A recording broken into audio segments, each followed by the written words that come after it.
Hi, my name's John Harding, and in this video I'm going to introduce you to Tashkent, the capital of Uzbekistan.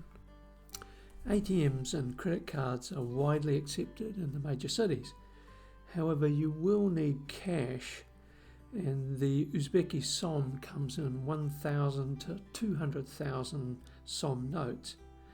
A dinner at a restaurant can cost you between 200,000 and 250,000 som.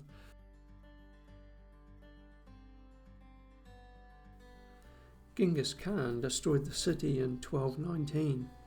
However, it was rebuilt and became an important trade centre on the Silk Road. In the 1300s, the Turco-Mongol warrior Amir Temur, also known as Tamerlane, captured the city and incorporated it into a massive empire. Timur is known both for his military brutality, but also for his extensive patronage of the arts, architecture and science.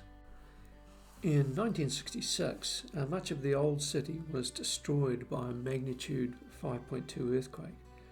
As a result, the Tashkent that we see today has been rebuilt as a fairly modern looking city.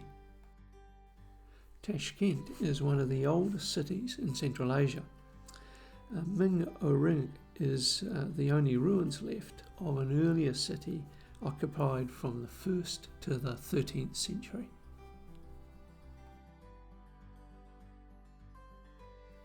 Tashkent has a great metro. It consists of 4 lines with 50 stations.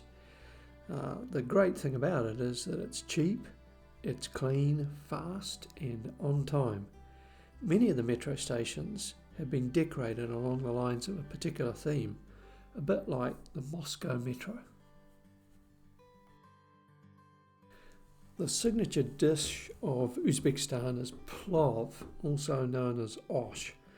This is a meat and rice dish cooked in a large vat. There's different versions of plov using different rices and oils, etc., carrots and onions. I gotta say I found it a bit bland myself, but then that's just me.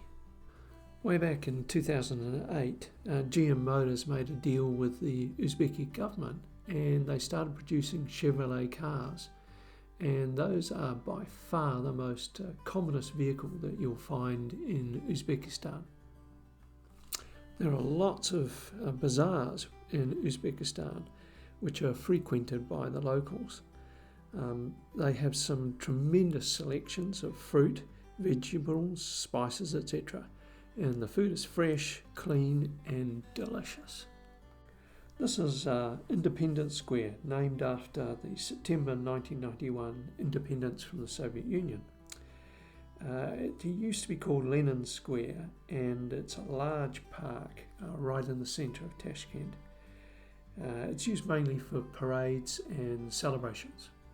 Just a short walk from Independence Square is this impressive building, the Palace of Grand Duke Nicholas, the grandson of Nicholas I of Russia. He was banned from Russia in 1874 and lived in exile in Tashkent, but he was very popular with the locals because he used his extensive fortune to actually improve the city, build canals, etc. Not far from the Grand Duke's Palace is Broadway Alley. This is a great place for lunch with lots of cafes and food carts.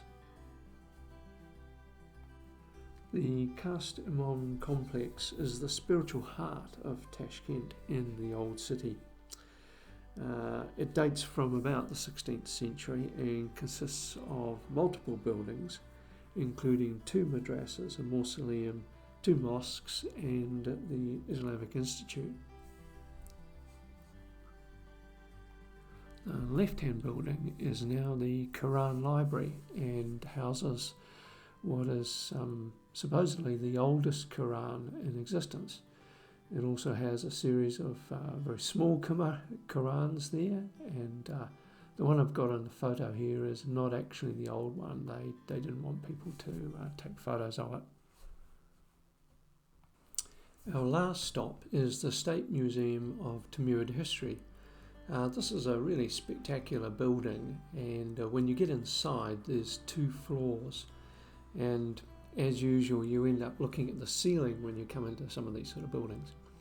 Anyway, what's a bit surprising is that a number of the items on display on the first floor are actually copies, and the originals seem to be held in museums overseas. As you can see, the original of this candlestick is actually held in the Museum of Denmark. Thanks for joining us for this brief trip to Tashkent. If you've enjoyed this video, then I do have other travel videos that you can have a look at your leisure.